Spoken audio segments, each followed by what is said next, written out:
Hello everyone, welcome back to my channel The Learning Home. This is Swati and I am here to teach you biology. So we are studying the second chapter of class 12th biology and almost पूरे chapter को हमने cover कर लिया है. Last के कुछ topics हैं जो कि हैं एपोमिक्सिस एंड पॉलीइम्ब्रियोनी.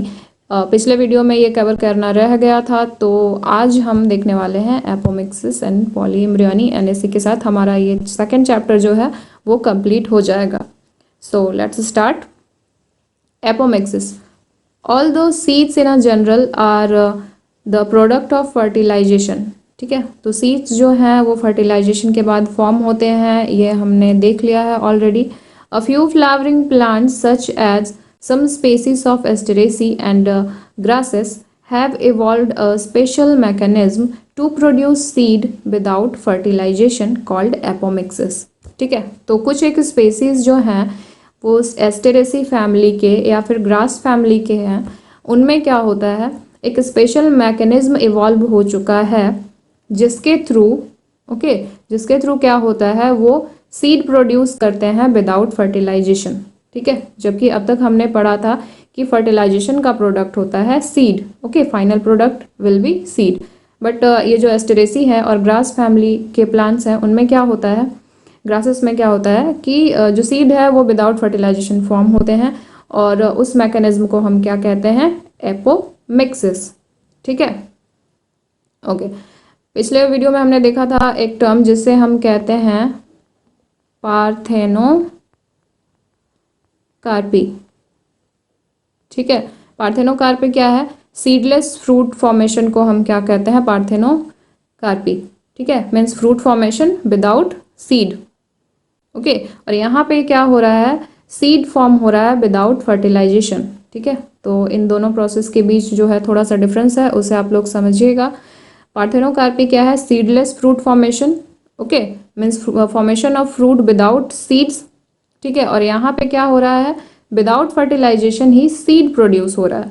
ठीक है, तो इसे हम कहते हैं apomixis. Okay, now thus apomixis is a form of asexual reproduction that mimics sexual reproduction. ठीक है, तो एपोमिक्सिस में जो सीड फॉर्मेशन हो रहा है वो विदाउट फर्टिलाइजेशन हो रहा है, एंड जहाँ पे फर्टिलाइजेशन नहीं होता है तो उसे हम क्या कहते हैं, एसेक्सुअल रिप्रोडक्शन.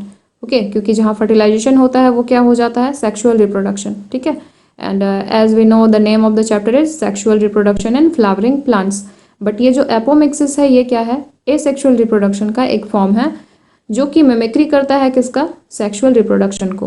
ओके, उसे मिमिक करता है, मीन्स उसे कॉपी करता है सेक्सुअल रिप्रोडक्शन. क्योंकि सेक्सुअल रिप्रोडक्शन में क्या होता है, सीड फॉर्म होता है, एसेक्सुअल रिप्रोडक्शन में सीड फॉर्म नहीं होता है. तो एपोमिक्सिस क्या है, एक एसेक्सुअल रिप्रोडक्शन का टाइप है जो कि किसे मिमिक करता है, सेक्सुअल रिप्रोडक्शन को. Okay, there are several ways of development of apomictic seeds. ठीक है, काफ़ी सारे तरीके हैं जिनके थ्रू क्या होता है, एपोमिक्टिक सीड फॉर्म हो सकता है. In some species the diploid egg cell is formed without reduction division and develops into the embryo without fertilisation. Okay, तो अगर आपने प्रीवियस वीडियोस को ध्यान से देखा है तो उसमें आपने देखा होगा कि जो मेगास्पोर मदर सेल है उनके अंदर क्या होता है, पहले तो सेल्स का अरेंजमेंट होता है. 3 सेल्स जो हैं एक पोल पे and 3 cells on another pole, and centre में क्या होते हैं, 2 सेल्स प्रेजेंट होते हैं. ठीक है, तो एक पोल पे क्या होता है, आपका एग सेल्स प्रेजेंट होता है. अब अगर विदाउट रिडक्शन डिवीजन के ही ये जो सेल्स हैं वो फॉर्म हो जाए तो क्या होगा, ये जो एग सेल फॉर्म हुआ है वो क्या हो जाएगा, आपका 2n हो जाएगा. ठीक है, जो हमने पढ़ा था वो क्या देखा था हमने, n होता है, एग सेल जो होता है उसमें नंबर ऑफ क्रोमोसोम क्या होते हैं, n होते हैं. एंड देन वो क्या करता है, एक स्पर्म सेल से मिलता है, पॉलन ट्यूब के स्पर्म सेल से, तो क्या होता है फिर वो 2n हो जाता है. एंड देन फाइनली वो एम्ब्रियो प्रोड्यूस करता है. ठीक है, मीन्स पहले जायगोट फॉर्म होता है एंड देन फाइनली वो 2n एम्ब्रियो फॉर्म करता है. ठीक है, एंड एम्ब्रियो के बाद क्या हो जाता है, फिर सीड का फॉर्मेशन होता है. तो यहाँ पे क्या हो रहा है, अगर ये जब अरेंजमेंट हो रही है ओव्यूल के अंदर और रिडक्शन डिवीजन नहीं हुआ है तो क्या हो जाएगा, ये जो एग सेल फॉर्म हुआ है ये डिप्लॉयड रह जाएगा. ठीक है, 2n फॉर्म हो गया. ये नेक्स्ट स्टेप में क्या होगा, ये एम्ब्रियो में डेवलप हो जाएगा विदाउट फर्टिलाइजेशन. मीन्स जो नेक्स्ट स्टेप होता है फ्लावरिंग प्लांट में फर्टिलाइजेशन के दौरान वो क्या होता है कि जो पॉलन ट्यूब है उससे एक मेल गैमेट निकलकर एग के साथ फ्यूज करता है, तो ये इस फ्यूजन को भी क्या करेगा, अवॉइड कर देगा, और ये खुद 2n है तो ये खुद ही किस में कन्वर्ट हो जाएगा, फाइनली एम्ब्रियो में। ठीक है, तो ये एक तरीका हो सकता है एपोमिक्टिक सीड के फॉर्मेशन का। ओके, यहाँ पे हम लोग देख सकते हैं megaspore mother cell, MMC is what, megaspore mother cell. Previous video में मैंने अच्छे से एक्सप्लेन किया था। अब यहाँ पे क्या होता है, मेगास्पोर मदर सेल में म्यूसिस होता है, तो क्या होते हैं 4 सेल्स जो हैं वो जनरेट होते हैं, उसमें से जो 3 होते हैं वो डीजेनरेट हो जाते हैं, और एक जो होता है ओव्यूल, उसके अंदर फिर क्या होता है, फर्टिलाइजेशन का प्रोसेस होता है। ठीक है, embryo formation and endosperm formation होता है। तो यहाँ पे क्या होता है, अब इसके अंदर यहाँ पे आप देख सकते हो entry into a modified sexual program. ठीक है, और ये क्या है मॉडिफाइड सेक्सुअल प्रोग्राम, हम देखेंगे अभी। यहाँ पे देखो, इसमें गैमेटोजेनेसिस के थ्रू क्या हो गया, एंटीपोडल सेल्स, एग सेल्स सारे प्रोड्यूस हो चुके हैं, बट रिडक्शन डिवीजन कंप्लीटली नहीं हुआ है। ठीक है, यहाँ पे ये 2 सेल्स थे एंड यहाँ पे 8 सेल्स बन चुके हैं। ओके, नाउ नेक्स्ट स्टेप क्या है, नेक्स्ट स्टेप होता है हमारा डबल फर्टिलाइजेशन का। मीन्स एक जो मेल गैमेट होता है वो इस एग के साथ फ्यूज करता है, और एक male gamete central polar nuclei से। ठीक है, तो सेंटर में क्या बनता था हमारा, 3n बन जाता था। ओके, 3n बनता था सेंटर पे, 3n, एंड एग सेल जो है उसके साथ जब मेल गैमेट फ्यूज होता था तो वो क्या बनता था हमारा 2n जाइगोट। ठीक है, और ये 3n क्या बनता था हमारा एंडोस्पर्म। तो यहाँ पे क्या हो गया, अवॉइडेंस ऑफ डबल फर्टिलाइजेशन। ठीक है, अब ये अवॉइडेंस ऑफ डबल फर्टिलाइजेशन होने के बाद ये जो एग सेल है वो ऑलरेडी 2n है, क्योंकि उसमें रिडक्शन डिवीजन नहीं हुआ है, तो फिर ये क्या हो जाएगा, सीड में फॉर्म हो जाएगा। ये देख सकते हो आप, यहाँ पे एम्ब्रियो डेवलप हो गया। Okay, and finally this is the seed without the process of fertilisation. Okay, तो this is one of the way of formation of apomictic seed. Next topic is polyembryony. Okay, तो जैसा कि आप इस term से समझ पा रहे होगे, poly embryony means presence of more than 1 embryo. Okay, poly means more than 1 and embryo. So poly embryony क्या है, आइए देखते हैं। More often as in many citrus and mango such species each ovule contain many embryos.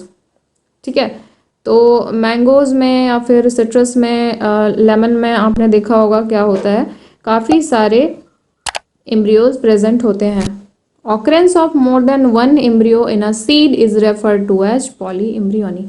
तो एक seed में अगर मोर than 1 embryo present है तो उसे हम क्या कहते हैं, पॉली एम्ब्रियोनी। ठीक है, यहाँ पे हम देख सकते हैं इस पिक्चर में polyembryony, embryo sac of Ulmus glabra showing zygotic and antipodal embryo. ठीक है, तो यहाँ पे हम लोग क्या कर सकते हैं, 2 एम्ब्रियो देख पा रहे हैं। एक है जाइगोटिक एम्ब्रियो।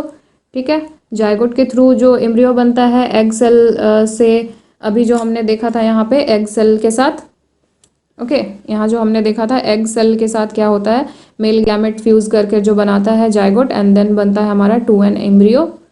तो ये हो गया हमारा zygotic embryo. And next one जो ऑपोजिट पोल पे, ओके, एंटीपोडल सेल्स जो प्रेजेंट होते हैं वहाँ पे भी एक एम्ब्रियो बन रहा है, तो इसे हम क्या कहेंगे, एंटीपोडल एम्ब्रियो। सो यहाँ पे क्या हो गया, 2 एम्ब्रियोज प्रेजेंट हो गए, तो मोर than 1 embryo is polyembryony. Okay, यहाँ पे आप देख सकते हो अगर एक सीड के अंदर 2 एम्ब्रियोज प्रेजेंट हैं तो यहाँ पे आप देख सकते हो 2 प्लांट्स जर्मिनेट हो रहे हैं। ठीक है, तो 2 प्लांट यहाँ पे आप देख सकते हो जर्मिनेट हो रहे हैं। नेक्स्ट क्या है, एपोमिक्सिस वर्सेस पॉली एम्ब्रियोनी। तो अब हम जान लेते हैं कुछ डिफरेंसेस एपोमिक्सिस और पॉली एम्ब्रियोनी के बीच। ठीक है, first one is an asexual reproduction that occur without fertilization and not involving meiosis। ठीक है, तो ये हो गया एपोमिक्सिस का डेफिनेशन। asexual reproduction है ये एक, जो क्या होता है, विदाउट फर्टिलाइजेशन होता है, विदाउट इन्वॉल्विंग meiosis। और पॉलीएम्ब्रियोनी क्या है, the formation of more than 1 embryo form a single fertilised ovum और इन अ सिंगल सीड। तो सिंगल सीड के अंदर ही क्या हो जाता है, मोर देन 1 एम्ब्रियो फॉर्म हो जाता है, इसे हम क्या कहते हैं, poly embryony. Next, it is a type of asexual reproduction. ठीक है, अभी हमने देखा था एपोमिक्सिस क्या है, एसेक्सुअल रिप्रोडक्शन है, टाइप ऑफ एसेक्सुअल रिप्रोडक्शन है जो किसे मिमिक करता है, सेक्सुअल रिप्रोडक्शन को कॉपी करता है या मिमिक करता है। ठीक है, whereas polyembryony a type of sexual reproduction. ठीक है, ये एक सेक्सुअल रिप्रोडक्शन है क्योंकि हमने देखा यहाँ पे जायगोट फॉर्म हो रहा था, दो जायगोट्स फॉर्म हो रहे थे यहाँ पे। ठीक है, next one, fertilization doesn't occur in apomixis. Obviously fertilization इसमें नहीं होता है, और इसमें क्या है, अंडरगोज फर्टिलाइजेशन, इसमें फर्टिलाइजेशन होता है। It doesn't involve in the production of seeds. Okay, ये क्या है, एपोमिक्सिस जो है वो सीड के प्रोडक्शन में इन्वॉल्व नहीं होता है, और ये पॉलीएम्ब्रियोनी जो है वो क्या है, involves in the production of seed. The offspring plants are genetically identical to the parents. ठीक है, जो ऑफस्प्रिंग प्लांट्स हैं, ओके, मीन्स जो डॉटर प्लांट्स फॉर्म होंगे, ओके, नेक्स्ट जनरेशन के जो प्लांट्स फॉर्म होंगे वो क्या हो जाएंगे, जेनेटिकली आइडेंटिकल होंगे अपने पेरेंट के। ठीक है, मीन्स जेनेटिकली कॉपी होंगे अपने पेरेंट्स के। और पॉलीएम्ब्रियोनी में क्या होता है, the offspring plant are not genetically identical to parents. ठीक है, जो ऑफस्प्रिंग प्लांट है वो क्या हो जाएंगे, जेनेटिकली आइडेंटिकल नहीं होंगे पेरेंट्स के, मीन्स अपने पेरेंट्स के कॉपी नहीं होंगे। So these were few of the differences between apomixis and polyembryony, which is very important for your exams. So आप लोग इसे नोट भी कर सकते हैं, एंड ऑल्सो बहुत जल्दी ये जो नोट्स हैं आपको अवेलेबल हो जाएंगे हमारे टेलीग्राम चैनल पे। आप लोग सर्च कर सकते हो टेलीग्राम पे स्वाति द लर्निंग होम, और also the link of the Telegram channel is given in our description. और इसी के साथ कंप्लीट होता है हमारा सेकंड चैप्टर। ठीक है, अगर आपको कहीं पे भी कोई डाउट हो तो please comment, I will try to make those doubt clears. Hope आपको अच्छे से ये जो चैप्टर है वो समझ में आया होगा। So if you find these videos helpful then please like, comment, share and subscribe. Next video में हम मिलेंगे अगले चैप्टर के साथ।